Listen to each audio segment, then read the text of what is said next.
Hi, I'm Nick Reed, founder of Fire Cold Plunge. I'm going to be walking you through the ultimate cold plunge buyer's guide to help you in your decision-making process. There's a lot of options and there's a lot to think about. And a cold plunge only helps if you're actually going to use it, especially over the long term. So this guide is going to help you make sure that it's going to fit your space, your routines, and your goals. So there's two different kinds of customers. The commercial customers who are putting this in their wellness space or their gym or their spa. And there's the personal use. So for residential use, people are buying a cold plunge because one, maybe they're doing symptom relief. So maybe they're managing pain, or they're trying to reduce inflammation or brain fog, or they're trying to boost their immune system and get all of the benefits that are going to help them with their health. You also have the fitness and recovery. So the people who want to get the fitness gains and boost their recovery, often in conjunction with contrast therapy. Then we also have people who want to get the energy boosts. They want to increase their metabolism and their mood through the dopamine and the norepinephrine channels. These are the different kinds of reasons people are considering buying a Fire Cold Plunge. There's three different main cooling systems for cold plunges, excluding using natural bodies of water. Although the natural bodies of water can be a great experience, you can't control the temperature, and therefore you can often go over your limit or get yourself into a risky situation. The other three are going to be your DIY, your external chillers, and your internal compressor-based systems. You have the DIY setups. These usually have a low initial cost, but long-term will cost you way more. And of course, you need to add ice daily. There's no filtration or sanitation, and it's not going to be very convenient or time-saving. You also have the external chillers. These can be the inflatables, or they can be bathtub or any other style, where there's an external chiller that has plumbing that runs the water through it to circulate. Usually these are pretty fast to cool, sort of modular. But also, there could be a lot of plumbing required. They could be noisy. They require more space. They can also be an eyesore for many. And a lot of these chillers typically have a lot shorter lifespan. Then you have compressor-based internal cooling systems. The compressor-based internal cooling systems are not as common. There's probably just a handful of brands out there, maybe two, and Fire Cold Plunge is one of them. These are cold plunges where the cooling system and the circulation and filtration and sanitation system are separated. And so the cooling system can act a lot more efficiently. It can be quieter, more space efficient, and more energy efficient, drawing less than 3 amps. Also, compressor-based systems can get all the way down to 32 degrees or freeze and make ice. The compressor-based systems are also something that gives you access to an existing network of appliance technicians around the country who can do diagnostic and repairs down the road if ever needed. The cons are compressor-based systems usually take about 12 to 24 hours to get down to temperature, depending on how low you're going and what your starting water temperature is. Also, they typically don't offer a heating option as well, so lots of insulation is definitely necessary. Cold plunge tubs can come in all different shapes and sizes. There's really 4 categories that you'll be looking at as you're looking to make a cold plunge purchase. The bathtub style is flat, low profile, can often be slippery too, with a porcelain or acrylic finish. This is going to put you in a position where you're going to be laying down flat on your back while you're in survival mode. Some people like that. If you like the feel, it's just like being in a bathtub. You also have the cold plunges that are more like a box. They're going to have rigid right angles and corners where often your toes can be crunched up against, and your back and spine can be put in a natural position. For some young people, that's not a problem. For other people, it may be an issue to think about. Then you have the barrel style, upright, round, rustic type.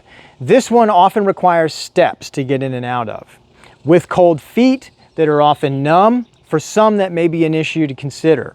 For other people, maybe not. That one, you're going to be completely standing up or crouched down in an upright position. Then you have the reclined, more ergonomic shaped cold plunges. These are more premium and offer you the comfortable positioned to have something form-fitting for your back and your feet. This often can allow you to modulate your depth of submersion by pushing against something on the front side of the wall, and also can allow you to be sitting upright but not forced into an unnatural position for your spine. There's a few must-have features for any cold plunge that's going to keep your water ready to use on a daily basis. One is cooling. Next, you want to have safety features. Filtration, circulation, sanitation. It's got to be easy to clean and drain, and you're going to want to have support and a warranty. So how cold is cold enough for me? The general principle is you want to push up against your limits, but not necessarily go too far past them.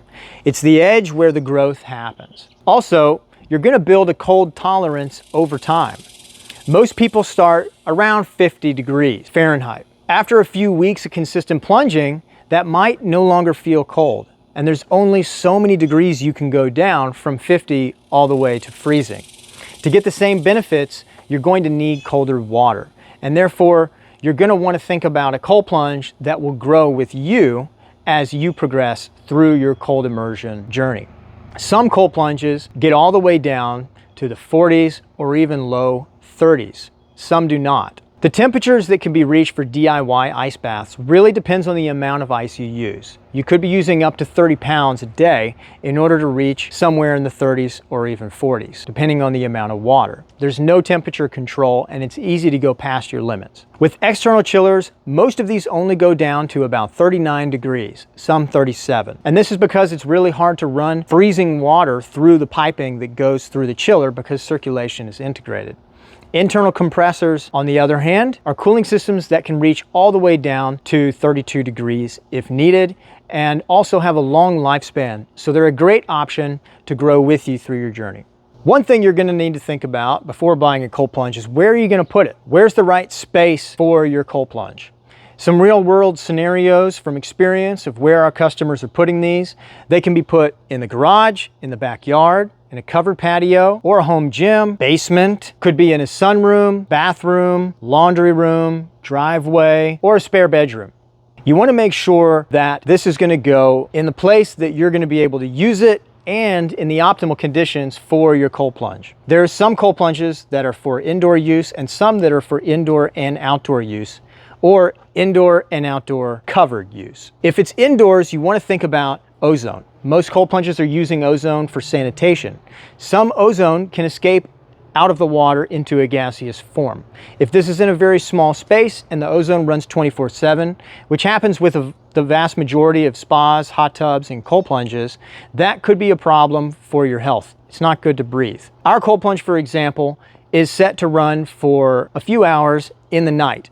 So it runs during the hours that are not in use. That is for indoor and outdoor use. Also, while many cold plunges tout that they can be used outdoors and that they are resistant to the weather conditions, putting cold plunges in direct sun is generally not a good idea for the cooling system.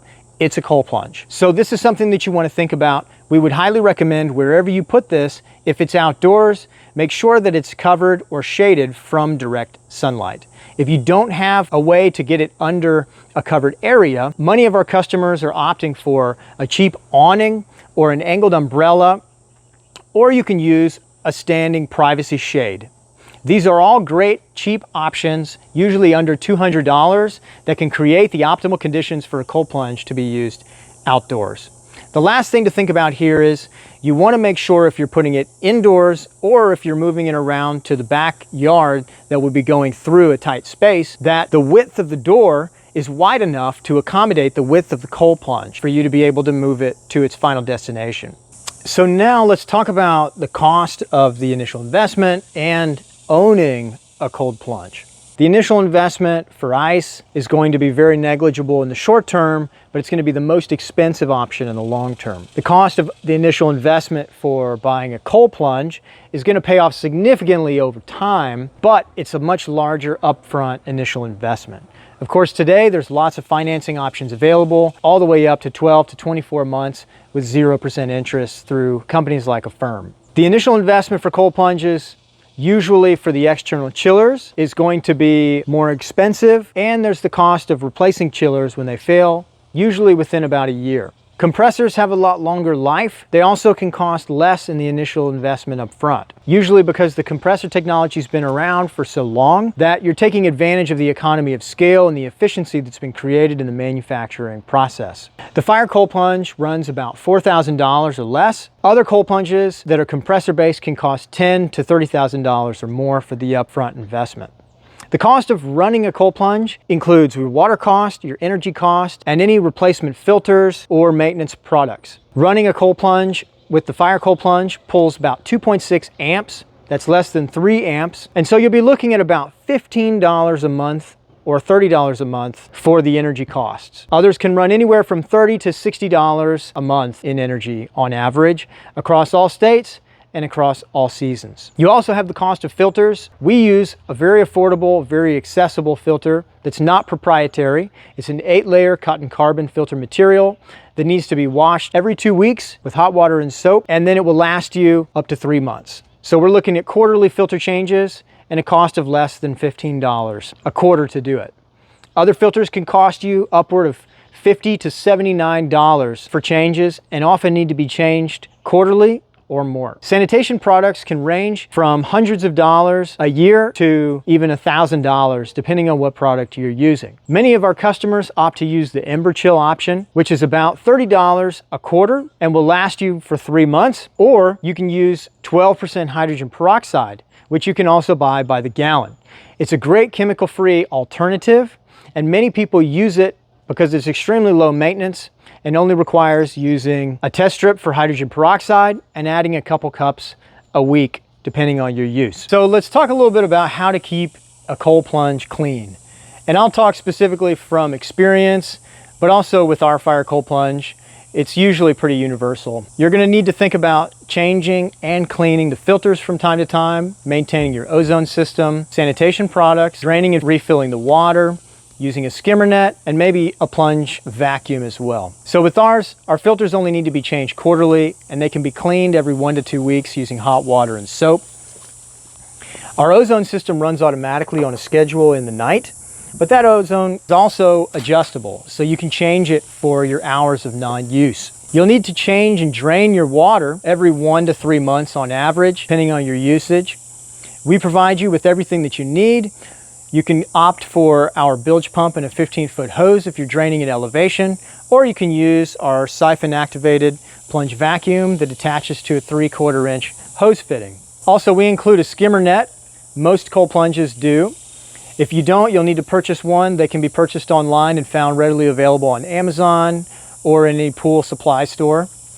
These are going to be used to get out any lint, hair, skin, leaves, sticks, things that will get into your cold plunge inevitably as you're putting bodies in and out. I usually skim this until there's nothing else that I'm seeing come onto the skimmer net, and that's how you know that you're done skimming, and I do that after each plunge. Also, if you have heavier grains of sediment that settle to the bottom very quickly, you're going to want to get those out because oftentimes the filters can't catch them. While they'll filter everything in the water, anything that settles to the bottom like a rock or is extremely dense is something that's going to sit there, might not get filtered, and can create an environment for microbes to have food.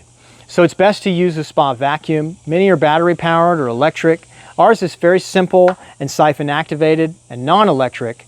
And simply with 2 pumps here, you can get a siphon going and you can siphon out any of the larger sediment that would be on the bottom. Those are the things you need to think about to keep your cold plunge clean. So let's go over deciding a cold plunge that's going to be right for your goals, your space, and your budget. Usually buying ice is a great way to get started if you want to see if you're going to stick with it or if it's something that you want to make a long-term investment in. Some people have a cold allergy, very rare individuals. This is something that you might want to figure out before you make the big investment of thousands of dollars in buying a cold plunge and owning it. Other people are looking for pain management. Maybe they have back issues. A lot of people do this to decrease inflammation. And a boxy plunge might not be too comfortable. You might need something that's a bit more ergonomic so that while the water is uncomfortable, your spine is not questioning its life choices. If you're doing this for pain management, you also might want to be able to hit those lower temperatures.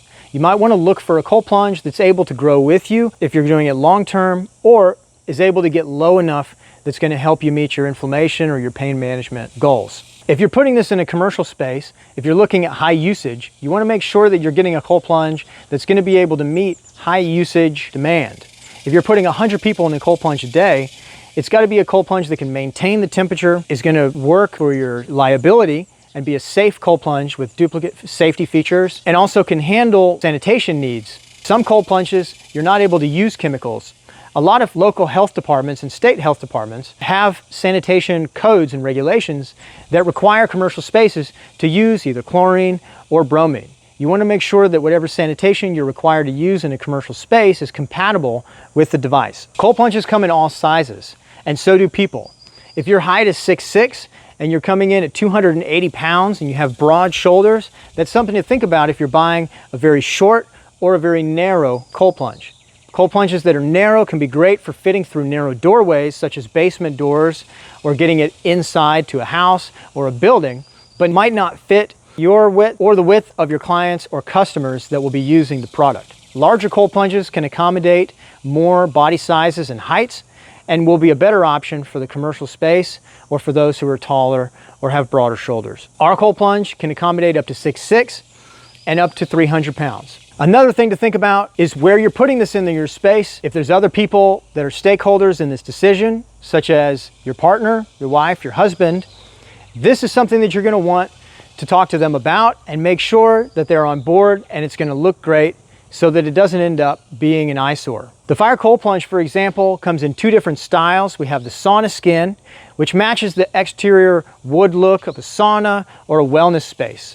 For example, you can see here in our backyard, we have wood tables, we have wood everywhere that looks great with the sauna skin. We also have the matte black. Many people are choosing to put this inside of a home gym or a garage gym that might look better to have the matte black. There's also different lid types. The hard top, and there's the soft top spa cover. The soft top spa cover works in a variety of cases, but for many people in extremely cold climates or with kids, it might not be the best option. Hard tops are easily lockable, they're extremely durable and safe, and they're going to be way more insulated because they get a better seal. This is going to help with your water hygiene over time, and it's also going to help with regulating the temperature during those cold months. People in Alaska or Minnesota, for example, can even see negative 20 degrees in the winter. You want to make sure that your cold plunge is not going to be freezing to solid ice and not able to use. Also, in the colder climates, many cold plunges that have external chillers require plumbing. Plumbing can freeze, require winterizing, or just not be able to be turned on at all in the winter. Compressor-based systems such as ours that are specifically designed for those use contexts can be used all the way down to negative 20 without freezing or risking any warranty issues. So thanks for watching. I really hope this is some helpful information to you on your journey in buying a cold plunge. If you end up wanting to buy a Fire Cold Plunge, we made the Fire Cold Plunge to be extremely comfortable, to grow with you on your cold journey all the way down to 32, and to be sealed enough to be used in any climate, and to have a hard top lid for safety. So the Fire Cold Plunge, we believe, is a great option out there and a very unique product. And we know that you'll be extremely pleased with it and pleasantly surprised.